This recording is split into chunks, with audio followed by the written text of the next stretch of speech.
Greetings, ladies and gentlemen, and welcome to this latest edition of Tales from Outer Space, where I take stories from across the internet and read them for your entertainment. In this episode, we'll be reading a story called Questions for Humans, written by FarmWitch4275. The loud chattering and echo from the delegates and ambassadors speaking through the din of the massive ovoid room suddenly came to a fast end at the sound of the Chamberlain hammering his mighty gavel. "Order!" he commanded, his booming deep voice calling all assembled to attention. He stood tall as a member of the Leonidians, a lion-like humanoid with a heavy mane and sparkling green cat eyes. "Greetings to all assembled delegates of the Galactic Confederacy. Today we are assembled for a trifecta of tasks that lie before us, all of which have to do with the newcomers to the galaxy known as the Republic of Sol. As consequence, this is the reason as to why the humans are here in the first place," he boomed to his captive audience. "The chair recognizes a delegation from the Sol Republic, the Cadascan Democratic Union, and the Illusion Monarchy." The humans were very much nervous. This was the first time that they had actually been invited to the Confederacy's chambers, under any circumstance. 2 men, 1 woman, and a child. One of the men was 27-year-old field engineer on loan from Scotland. The other was a grizzled veteran of 57, an admiral from the Martian-born fleet. The woman was a 25-year-old young communications officer from Callisto, and the little girl with them was a 6-year-old niece. An interesting collection of individuals, to say the least. "The chair recognizes a senator from the Illusion Monarchy. May begin proceeding," the Chamberlain commanded, banging his gavel. The Illusions were a tall, very thin humanoid with pale green skin, 3 large eyes, and 3 legs. "Thank you. As we are well aware, not 5 cycles prior to this meeting, the Illusion Monarchy engaged in first contact proceedings with humanity. We've all seen the report. I shall summarize for time. One of our frontier worlds made first contact when the same world became under attack from the Dicerian swarms. Without even knowing what was going on, and seemingly with no regard for their own safety, human fleets appeared in the star system and repelled the invaders. Without human intervention, 7 million lives would have been lost, and the Dicerian swarm would have been able to use the strategic location of that world to launch rage into the core, endangering the lives of countless others. Not only did humanity, once communications were properly established, assist the colony in repairs and medical treatment without compensation, they proceeded to wipe the Dicerian swarm's colonies 7 times over. A soft murmur overcame the crowd. Therefore, it is with no hesitation that the Illusion Monarchy hereby declares full support to the Sol Republic and officially announces our membership endorsement. The Illusion delegate shouted aloud, beaming with a sense of pride as the chamber erupted. The human delegation was surprised. No sound of discontent or negativity, no noises of disapproval, only soft murmurs of questions or outright cheers. The gavel was banged again, calling to order. "Order! The Illusion delegation has made their intentions known. Do we have a second to this endorsement?" Half of those present raised their claws in support. "All opposed?" No hands raised. Seemingly satisfied, the Chamberlain continued. "The chair recognizes the delegation from the Cadascan Democratic Union." The Cadascans were a race of lobster-like creatures. "My fellow delegates, we stand on the precipice of a new age. We have all seen how humanity responded to the Dicerian swarm. Within the space of barely 5 cycles, they have accomplished what all of us failed to do in over 70. Their level of progress only seems to rapidly increase the more they go into the galaxy. Why, our weapons inceptors and spies have already reported the existence of a kinetic bombardment weapon fitted to a corvette. A corvette, mind you, that can be lost through the armor plating of a Drokanji battlecruiser." An uproar followed. Many words of discontent, many voices of fear. "We have seen firsthand the destruction of the humans and their crazy war machines. It is only a matter of time until they turn those cannons on us when we stop being useful." Another uproar. one that put the human delegation very much on edge. The Chamberlain had to bang his gavel again. Therefore, we feel no hesitation with this in mind, that we announce that the Kadaskani Democratic Union formally declares on membership sponsorship to the Soul Republic. A wave of confusion, sudden shock, went through the chamber. Even the humans were astonished. The only way to prevent them from using their weapons on us is to never give them any reason to. It was a human who once said, the best way to eliminate your enemy is to make him your friend. After all we have seen, I see no hesitation in accepting this proposal. A few moments of silence, followed by an almighty uproar of support, erupted. The Chamberlain banged his gavel once again. By order of the Council, I hereby call a vote. A minimum of 80% of the vote or multiple endorsements is needed to accept membership. All in favor of humanity joining the Confederacy, vote now. Every hand raised up. Not a single delegate remained uncounted.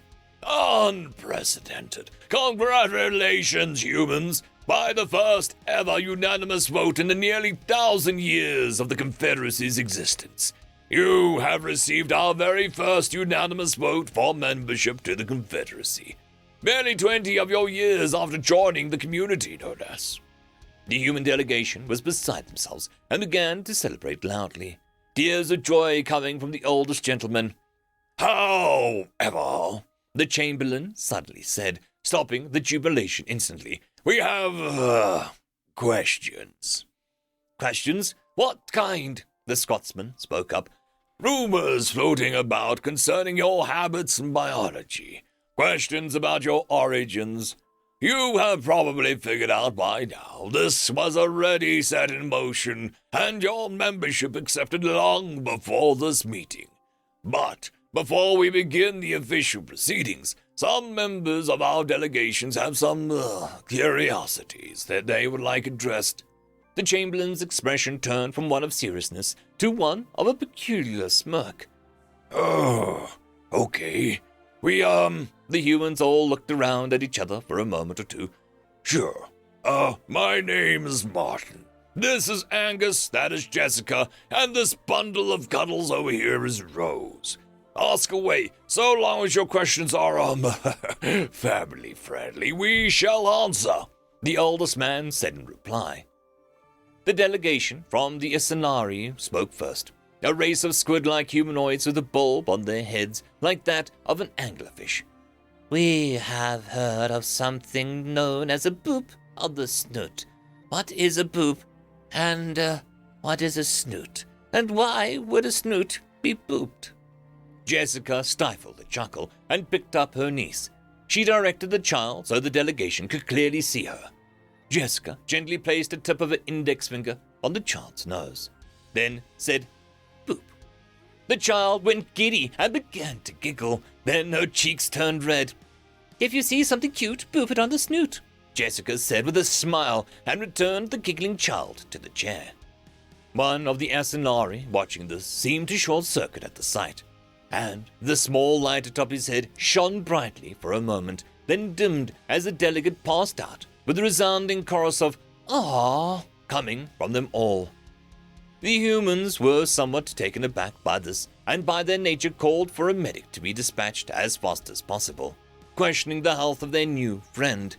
The delegation from the rat-like Jodhunti race spoke next. We have heard your species is capable of consuming a substance known as capsaicin. This substance is lethal to the majority of species in the Confederacy. It was once used as a bioweapon in an attempt to stave off the Dicerian hive swarm. Is it true that you are immune to it? They asked in a polite terms, as their translators allowed. Capsaicin! You mean peppers. The Scotsman reached into a bag and produced a green jalapeno pepper, raw and fresh. The item immediately set off the biohazard sensors of half the delegation present. He crunched it and scoffed it down within a minute or two. Delicious! I like eating them raw, but I gotta say, there's no better way to eat one of those than a nice bowl of curry. It's all about balancing the flavors of spice, you see, especially with a nice thick sauce, he said and sat there, somewhat smugly licking his lips in delight. The Humanity delegation could no longer speak, having been frozen in place by sheer, horrified terror. This crazy human had just eaten enough capsaicin to kill half the people in the room, and was now actively saying he enjoyed it, and preferred a food stuff flavored with it. "Is there another substance known as alcohol?" spoke the jellyfish-like race known as the Heron. "Is it true that—" The delegation was unable to finish the sentence, as Martin and Jessica both scrambled for a bottle of whiskey they brought with them, and Jessica won. The bottle top was open, setting off the toxic waste hazard sensors of quite a few delegates and sending a few of them cowering in their seats. Jessica smiled and began to glug a quarter of the bottle. She let out a loud belch, like a true lady would, and Rose responded with a giggle and a score of 4 out of 10. Of course, it wasn't a real strong whiskey, but enough that Jessica was now slightly buzzed, and the Heron delegation was now hiding in their seats out of sheer terror. "Alcoholic beverages are an interesting thing. We like them. Some of us drink them because we enjoy it. Others drink, because things we would rather forget. Alcohol is a cheap way to do that," Admiral Martin explained, calming the Heron delegation enough that they came out of hiding. The delegation from the eagle-like avians known as the Waivati spoke next, as the Admiral reclaimed his favorite whiskey bottle. "It is true that humans, what was the human word for it? Chocolate, I believe. It's nowhere near as dangerous to most species in very small doses, but to some it is, it is an extremely horrible way to die. Very horrible." Jessica responded by reaching into her pants pocket and producing a candy bar, giving it to Rose. Rose gobbled up the chocolate bar like a pig that hadn't eaten in weeks and curled up on a seat for a nap, using a teddy bear she brought with her as a pillow. Shocked silence followed, by a Waivati bolting from his seat in sheer terror and screaming down the corridor before being handled by security forces. Another delegation spoke, this time from the stubby elephant-like quadrupeds of the U-High. "We have heard of your home planet, but have received little intelligence on its surface, beyond its classification. Is it true you evolved on a class for Deathworld?" Martin simply responded by sending a video to all delegates, a 7-minute compilation of Mother Nature's fury, including earthquakes, lightning storms, a tornado, and a volcanic detonation. A shocking revelation, to say the least, as the worst that had come so far was a Class 1 Deathworld that was the home of the wolf-like Voltan. The remainder of the meeting was called off when a mass medical emergency was called, as half the council either passed out or went into a state of panic. Humanity was still entered into the Confederacy some months later with much fanfare, although others treated them with a considerably greater quality of caution for the next few millennia and made a point to never piss them off. End of story.